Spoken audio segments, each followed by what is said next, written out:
Ladies and gentlemen, class of 2012, I give you your choice for this year's commencement speaker, Mr. Charlie Black.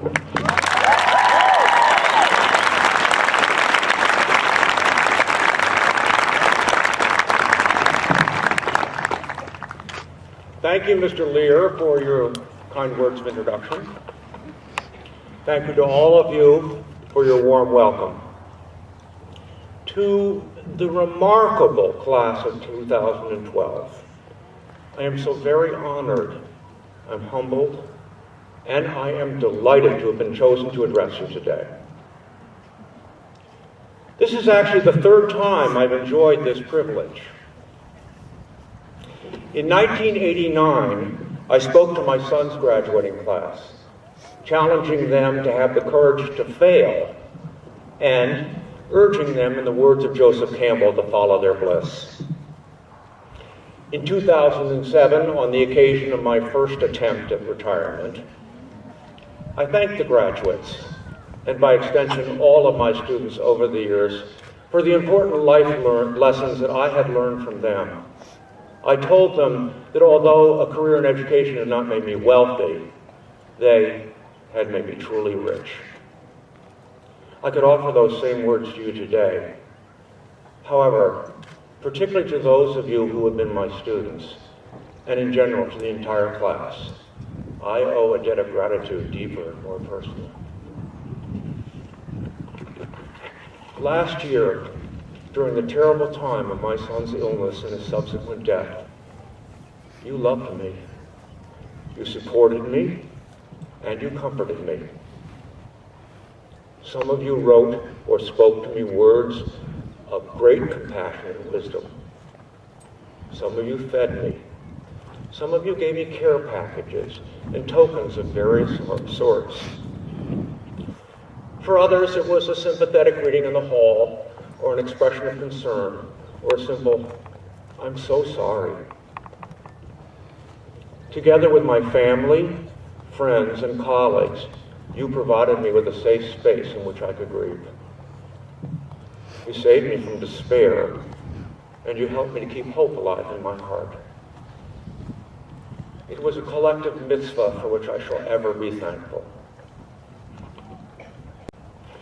In her poem, When Death Comes, the great American poet Mary Oliver meditates on the nature of meaning and fulfillment in our lives.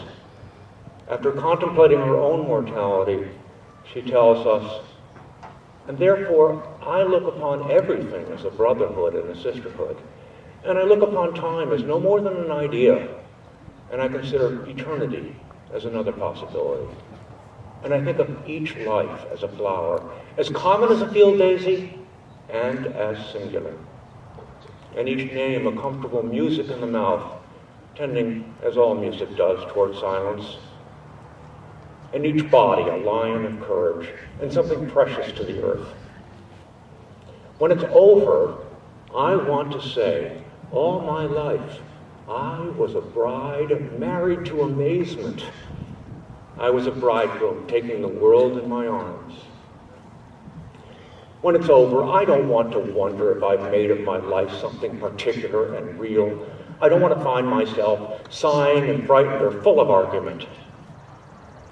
I don't want to end up simply having visited this world. None of us can know with certainty the number of our days or the path our life will take or who we'll encounter or who will walk with us on our journey.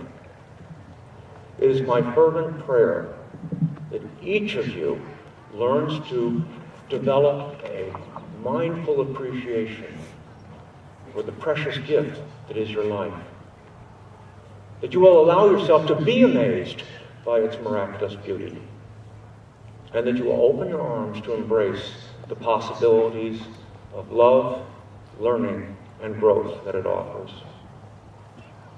It sounds simple, but this is a deceptively difficult endeavor.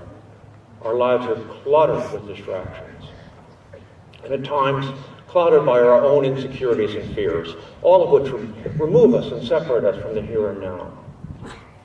Therefore, even though I have devoted my career to the teaching of science, I challenge you to become artists. In the words of Jane Stone, the most visible creators I know are those artists whose medium is life itself. The ones who express the inexpressible without clay, without brush, without hammer, without guitar. Whatever their presence touches has increased life. They are the artists of being alive. As your life unfolds, you will experience good times. Be amazed. Rejoice in yet another day in paradise. You will also experience hard times. Open your arms and your hearts to the love, your compassion, and the wisdom offered in your support. But above all, don't be a mere visitor to your own life. Inhabit it. My life goes on in endless song, above earth's lamentation. I hear the real, though far off hymn that hails a new creation. Above the tumult and the strife, I hear its music ringing.